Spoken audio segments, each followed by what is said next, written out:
Hello friends, Coach Bob here with you.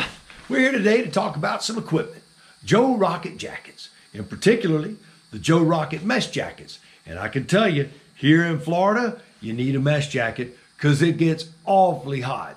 But you also want one that's going to keep you warm on those chilly winter days. So let's see what Joe Rocket's all about and what they have to offer right after this.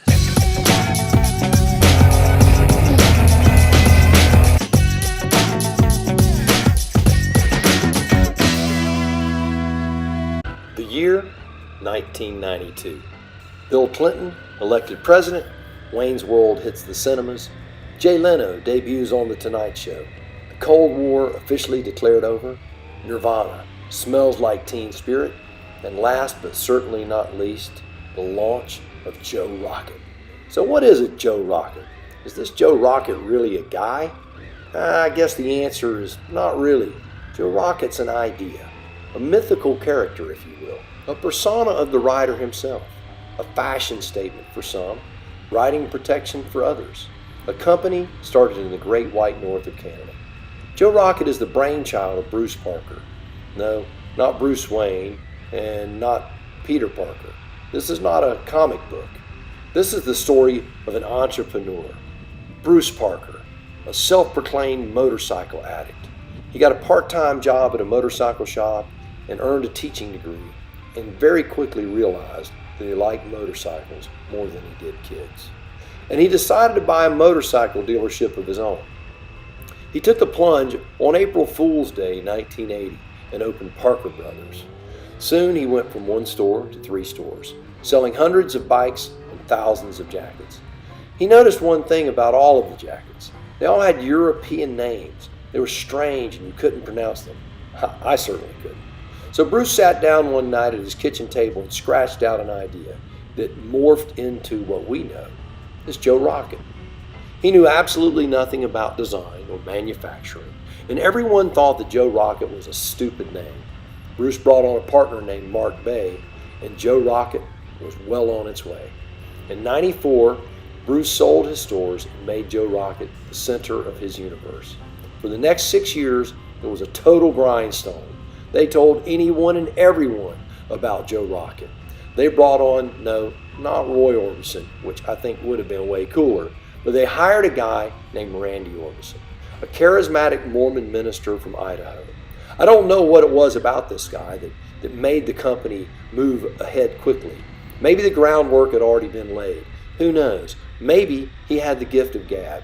Either way, together these guys learned how to drive diesel rigs, laugh at themselves, and more importantly, they learned how to sell jackets. Lots of jackets. And when their newly designed ballistic jacket hit the market, the ball was officially moving. And after 6 hard years, they were on fire. The new kids on the block. And yeah, after 6 years, everyone thought they were an overnight success. Then came the Phoenix jacket, and things really went crazy, selling over 100,000 units. Bruce Parker was no longer Bruce. He was now Joe. And soon the real racers of the world were convinced they should wear Joe Rocket gear. The likes of Nicky Hayden and Eddie Lawson were in the gear. Championships followed. The Isle of Man, the Daytona 200, over 40 championships around the world. Joe Rocket was now global. And the name Joe Rocket was no longer stupid. It was cool. And as with anything cool, well, the cool kids have to play. Joe Rocket jackets started to be seen on the likes of Vin Diesel and Michael Jordan and Jet Li.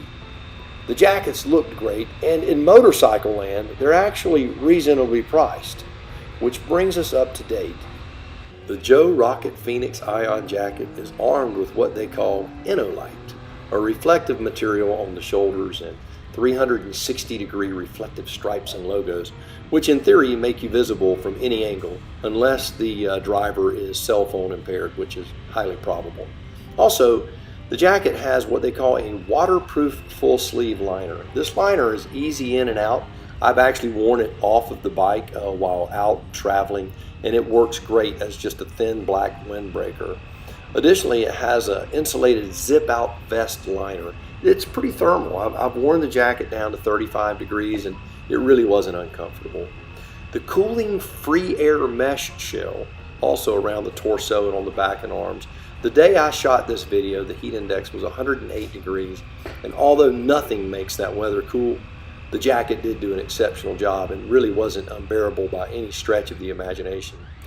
The Dynex reinforced at the upper back, ribs, and forearms are there for safety, but they really don't hinder the jacket's cooling ability significantly. And it is quite slimming. In fact, my wife always tells me that I look very dapper in it, which honestly makes me like this jacket even more. The wrist section of the sleeves have 3 forms of adjustment or closure to ensure a custom fit. A quick release snap and zipper guarantee easy on and off, and a Velcro strap which you can tighten or loosen will allow you to fit it around your wrist regardless of what kind of gloves you're wearing. The upper sleeve girth adjustments are 2 elastic straps that have a snap on them. One of my 2 complaints with this jacket is this section of it. The snaps that aren't being utilized leave a metal piece on the sleeve, which has the potential of scratching paintwork. I haven't experienced that, but it is something to look out for. The 2 hand pockets, they're what you would expect.